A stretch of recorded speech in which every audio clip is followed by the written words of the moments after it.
ഒറ്റ നിയമത്തിൻ്റെ ഏതാനും സെക്ഷൻസിൻ്റെ അപ്ലിക്കേഷൻ മാത്രമേ നോക്കാനുള്ളൂ. എന്നിട്ടും അവിടെയുള്ള പെൻഡൻസി ഒന്ന് പരിശോധിച്ച് നോക്കണം.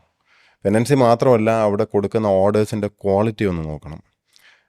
എത്ര എത്ര ഇൻഫർമേഷൻ ഓഫീസർമാർ തെറ്റായ ഓർഡേഴ്സ് കൊടുത്തിട്ട് പണിഷ് ചെയ്യപ്പെട്ടിട്ടുണ്ട് എന്നുള്ളത് നോക്കും. ഇത് വളരെ നിരാശാജനകമാണ് സത്യം പറഞ്ഞാൽ, വളരെ നിരാശാജനകം. അപ്പോൾ അത് കാണുമ്പോൾ നമ്മൾ മനസ്സിലാക്കുന്നതെന്ന് വെച്ചാൽ ഇൻഫർമേഷൻ ഓഫീസർമാർ മാത്രമല്ല, അവരുടെ അപ്പലേറ്റ് അതോറിറ്റി ആയിട്ടുള്ള അപ്പീൽ അധികാരിയുണ്ട്, ഫസ്റ്റ് അപ്പീൽ ഓഫീസേഴ്സ്, ഇവരെക്കാട്ടിലും സീനിയർ ആയിട്ടുള്ള അവർ മാത്രമല്ല, ഇവരെ നേരാവണ്ണം ഗൈഡ് ചെയ്യേണ്ട ഹെഡ് ഓഫ് ഡിപ്പാർട്ട്മെൻറ്റ്സ് മാത്രമല്ല, ഇൻഫർമേഷൻ കമ്മീഷണർമാർ പോലും പലരും ഈ റൈറ്റ് ടു ഇൻഫർമേഷൻ ആക്ടിൻ്റെ അന്തസ്സ് ഉൾക്കൊണ്ടിട്ടല്ല പ്രവർത്തിക്കുന്നതെന്ന് പറയേണ്ടി വരും.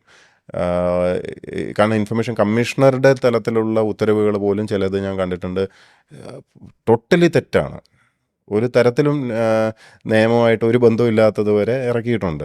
അപ്പം ഇതിൽ ഈ ആക്ടിവിസ്റ്റുകളായിട്ടുള്ള പലരും പറഞ്ഞ് ഞാൻ കേട്ടിട്ടുമുണ്ട്, അവിടെ ഇൻഫർമേഷൻ കമ്മീഷണറുടെ ഇതുണ്ടല്ലോ, സ്ഥാപനമുണ്ടല്ലോ, ഇൻസ്റ്റിറ്റ്യൂഷൻ, അവിടെ കൊടുത്ത RTIക്ക് തരുന്ന വിവരങ്ങളെക്കുറിച്ച് അതുപോലും കറക്റ്റായിട്ടല്ല തരുന്നത്.